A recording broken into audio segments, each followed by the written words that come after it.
Arsenal kembali kehilangan poin. Arda Güler bawa Madrid tipiskan jarak. Juventus tumbang menghadapi Parma. AC Milan melaju ke final Coppa Italia.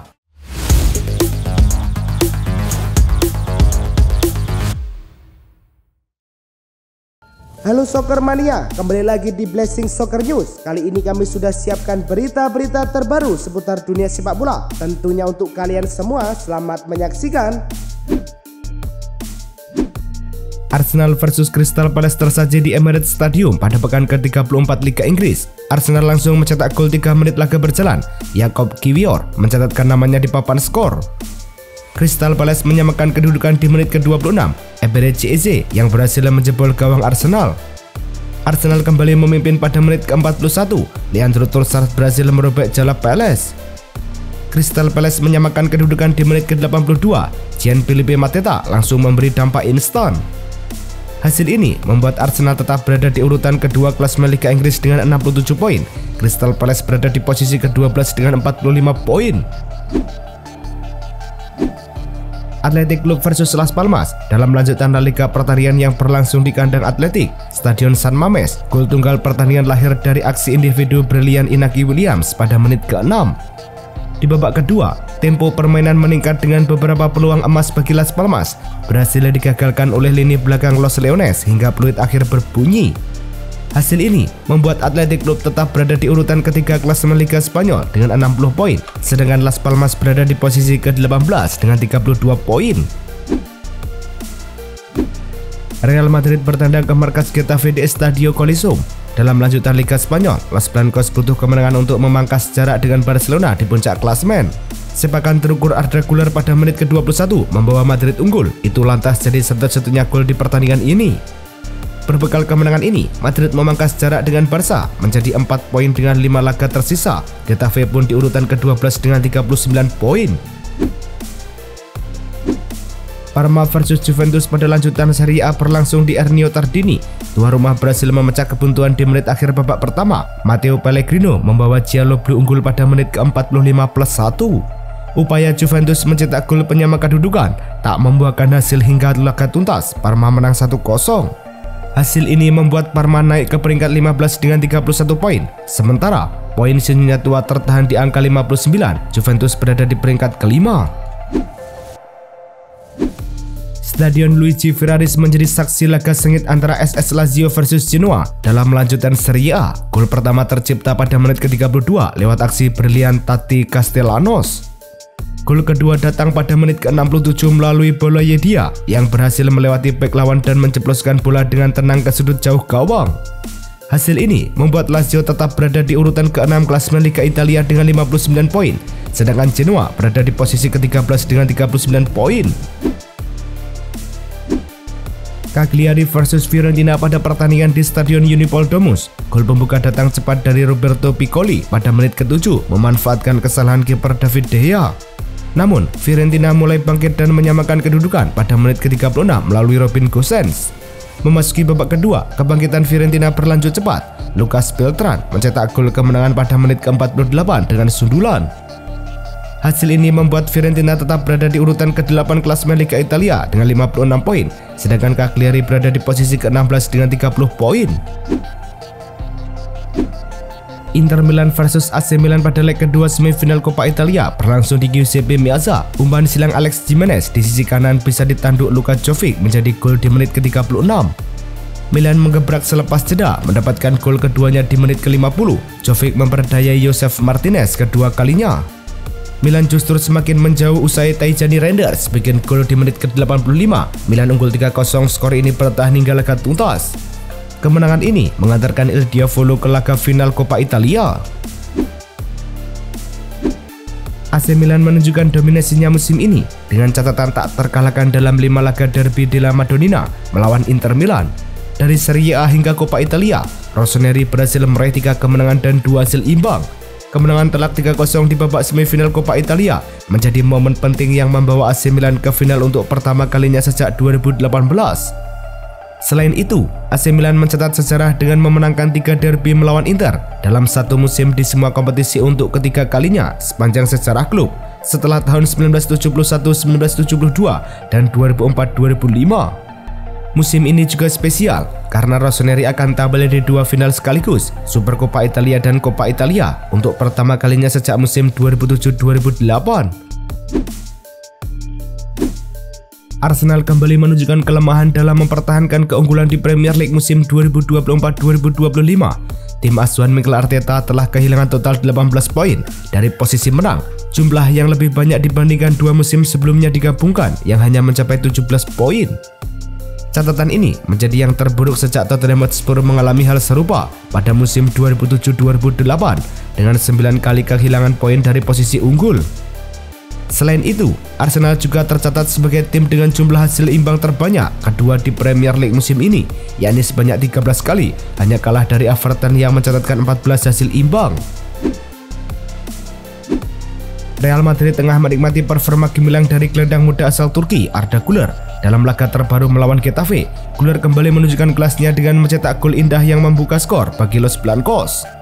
Penampilan impresif ini bukan kebetulan semata karena dalam 10 pertandingan terakhirnya sebagai starter di semua kompetisi, Güler sudah terlibat langsung dalam 7 gol, baik sebagai pencetak maupun pemberi assist. Musim ini, Arda Güler telah mengumpulkan total 11 kontribusi gol yang terdiri dari 4 gol dan 7 assist. Presiden klub Santos, Marcelo Teixeira, baru-baru ini mengungkapkan harapannya agar bintang sepak bola Neymar bisa tetap memperkuat klub hingga Piala Dunia 2026. Kontrak Neymar saat ini memang akan berakhir pada Juni 2025, tapi menurut Teixeira ada peluang besar untuk memperpanjang kontrak tersebut. Ia menegaskan bahwa proyek jangka panjang bersama Neymar sudah dirancang dengan matang dan tidak terpengaruh oleh cedera yang sedang dialami sang pemain. Bahkan, keberadaan Neymar dianggap sangat penting bagi kelangsungan dan perkembangan tim ke depan. Klub sepak bola Portugal Boa Vista tengah menghadapi krisis keuangan yang cukup parah hingga menyebabkan listrik stadion mereka diputus selama hampir 1 minggu. Pemilik klub asal Luxembourg, Gerard Lopez, gagal membayar tagihan listrik sehingga pasokan listrik di markas mereka terhenti sejak awal April. Selama masa blackout ini, para pemain terpaksa menjalani latihan jauh dari stadion utama mereka, tepatnya di Emirates yang berjarak sekitar 30 km. Situasi keuangan Boa Vista kini tenggelam dalam utang dan bahkan dilarang melakukan transfer pemain selama 5 jendela transfer. Kontrak Cristiano Ronaldo di Al Nassr akan habis pada akhir musim 2024-2025 ini. Dilansir dari Daily Mail, Al Nassr masih mau memakai jasa Cristiano Ronaldo. Setidaknya mereka memakai jasa Ronaldo sampai 2 musim lagi. Al Nassr tidak main-main, mereka akan sodorkan kontrak baru dengan nilai fantastis. Sebelumnya, gaji per musim Cristiano Ronaldo di Al Nassr sebesar 3,6 triliun rupiah per musim. Angkanya akan naik jadi 3,8 triliun rupiah. Angka tersebut belum termasuk beberapa bonus. Legenda Bayern Munchen Thomas Müller dipastikan akan meninggalkan klub musim panas ini. Namun, rencana kepindahannya ke Major League Soccer MLS yang sebelumnya dianggap hampir pasti kini mulai meredup. Müller menolak tawaran kontrak dari FC Cincinnati, klub yang memegang atas penemuan Discovery Rights atas gelandang asal Jerman tersebut di MLS. Karena aturan ini, tidak ada klub MLS lain yang bisa bernegosiasi kecuali Cincinnati melepaskan klaimnya.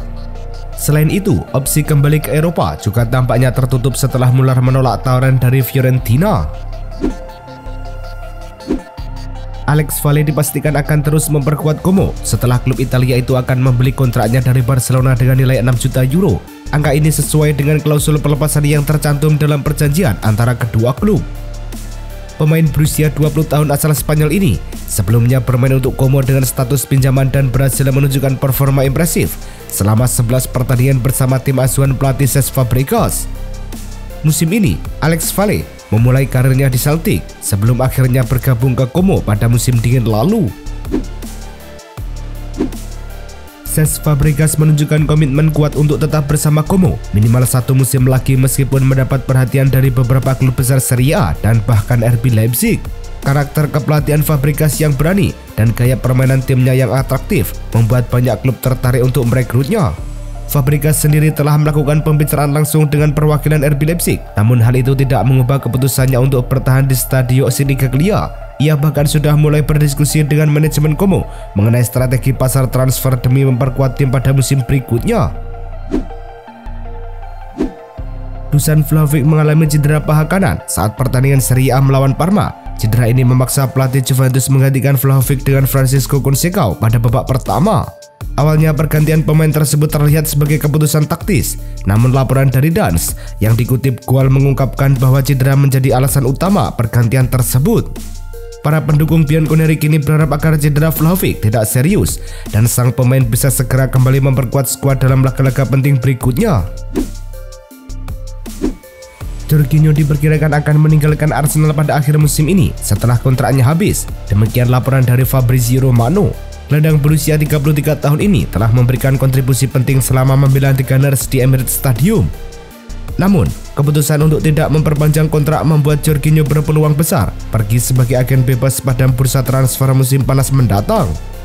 Di sisi lain, klub Brazil Flamengo sudah mengajukan proposal resmi untuk merekrut Jorginho pada musim panas nanti. Everton resmi mengumumkan kehadiran investor miliarder asal Amerika, Christopher Sarovim, yang bergabung dalam grup kepemilikan klub Roundhouse Capital Holdings. Saforim, yang juga ketua perusahaan investasi global via Saforim & Co, dengan pengelolaan aset lebih dari 31 US dollar ini diharapkan bisa memperluas akses pendanaan Everton. Meski kekayaan pribadi Saforim sekitar 3,7 miliar US dollar tidak langsung disuntikan ke klub, keterlibatannya jadi sinyal kuat bahwa Everton tengah menyiapkan strategi investasi jangka panjang jelang pembukaan stadion baru mereka di Bramley Murdoch. Chelsea kini berada di posisi terdepan dalam perlombaan untuk merekrut bek muda Bournemouth, Dean Huijsen. Kabarnya, pembicaraan antara pihak Chelsea dan agen pemain tersebut, Ali Barat, sedang berlangsung dengan suasana yang cukup positif. Meski belum ada kesepakatan final yang tercapai, Chelsea tampaknya sangat serius mengejar tanda tangan sang pemain berusia 20 tahun ini. Dengan klausul pelepasan sebesar 50 juta pound sterling yang dimiliki Huijsen, Chelsea punya peluang besar untuk mengamankan jasa sang defender andalan masa depan. Pelatih kepala Barcelona, Hansi Flick, hingga saat ini belum menandatangani kontrak baru dengan klub raksasa Spanyol tersebut. Meskipun sebelumnya sudah ada kesepakatan untuk perpanjangan 1 tahun, kabar terbaru dari jurnalis Florian Plettenberg menyebutkan bahwa negosiasi sebenarnya sudah memasuki tahap lanjutan untuk kontrak jangka panjang yang diperkirakan akan berlaku hingga tahun 2027. Namun demikian, pihak klub memilih untuk tidak mengumumkan secara resmi perpanjangan kontrak tersebut sampai musim kompetisi berakhir. Barcelona resmi memperpanjang kontrak pemain muda mereka, Thomas Marquez, hingga Juni 2028. Dalam perjanjian baru ini, klausul rilis sang pemain ditetapkan sebesar 20 juta euro. Namun menariknya, klausul tersebut akan naik menjadi 25 juta euro jika Marquez berhasil tampil dalam 5 pertandingan bersama tim utama Barcelona. Meski mendapat perhatian dari beberapa klub papan atas Premier League yang tertarik merekrutnya, Thomas Marquez memilih untuk tetap bertahan di Barcelona. Langkah ini dianggap sebagai komitmen kuat sang pemain untuk berkembang dan menembus skuad utama Blaugrana.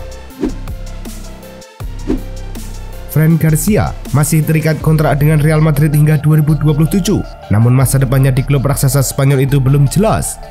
Keberadaan Fran Garcia di skuad Los Blancos sangat bergantung pada diskusi kontraknya dan fakta bahwa hingga kini Madrid hingga kini belum mendatangkan pengganti utama yang benar-benar ideal. Ambisi klub terlihat dari upaya mereka mengejar Alphonso Davies sebagai alternatif bek kiri.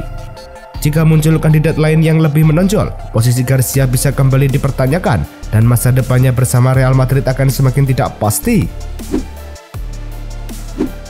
Real Betis resmi mengumumkan perpanjangan kontrak bek tengah veteran Marc Bartra hingga tahun 2027. Pemain berusia 34 tahun ini akan melanjutkan perjalanan karirnya bersama klub Andalusia yang telah dibelanya sejak tahun 2023. Bartra sebelumnya pernah membela Real Betis pada periode 2018 hingga 2022 sebelum sempat merantau ke klub Turki Trabzonspor. Kembalinya ia ke Real Betis dan kini diperkuat dengan kontrak baru menegaskan posisinya sebagai pemain kunci yang diandalkan untuk menjaga solidaritas lini belakang dalam skuad asuhan Manuel Pellegrini. Manuel Pellegrini mencatatkan sejarah baru dengan menjadi pelatih yang meraih kemenangan terbanyak dalam sejarah Real Betis. Pada pertandingan terakhir yang membawa kemenangan atas Girona, Pellegrini berhasil mengukir kemenangan ke-117 bersama Betis, melewati rekor sebelumnya yang dipegang oleh Sarah Ferrer. Prestasi ini menegaskan betapa besar pengaruh dan kontribusi sang pelatih berusia 71 tahun sejak bergabung dengan klub pada tahun 2020. dengan rata-rata 1,68 poin per pertandingan selama 247 laga bersama Betis. Pellegrini menunjukkan konsistensi tinggi dalam sejarah klub. Itulah tadi kumpulan berita-berita terbaru dari kami. Simak terus berita-berita terbaru lainnya dan jangan lupa like, komen, dan juga subscribe.